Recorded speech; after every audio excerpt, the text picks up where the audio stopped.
بسم الله الرحمن الرحيم. اللهم صل وسلم وبارك على سيدنا محمد وعلى آل سيدنا محمد. النهاردة هنشوف طريقة تسييح الزبدة عشان استخدامها بسرعة، ما تتحركش مني وانا بطبخ بيها او اي استخدام غير الحلويات. يعني انا عندي كمية من الزبدة اهو، بحطها في حلة وبحطها على النار وبحط معلقة صغيرة ملح او معلقة ونص. الملح ده ضروري لانه بيحيجها وبيطعمها لما بنيجي نستخدمها، بتبقاش يعني عادمة او طعمها محدق. ادي احنا زي ما شايفين اهو كده بدأت تسيح معايا.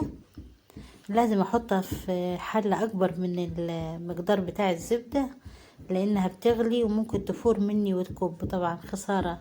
فاحنا بنحط في حلة واسعة كبيرة تاخد راحتها في السوا. ادي هنا اهو بدأت تبدأ في السوا، هي ما بتاخدش نص ساعة او 40 دقيقة اكتر حاجة، على نار هادية كده متوسطة.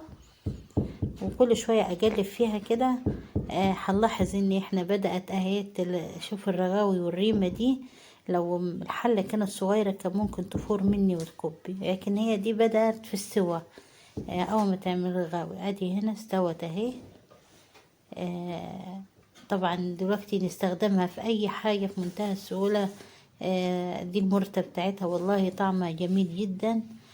طبعا المرتة معروفة الناس كلها بتحبها، مع حتة جبنة، مع بيض، مع اي حاجة هناكلها بيها جميلة. وما تنسوناش في الشير واللايك لقناتنا ومامتها. شكرا.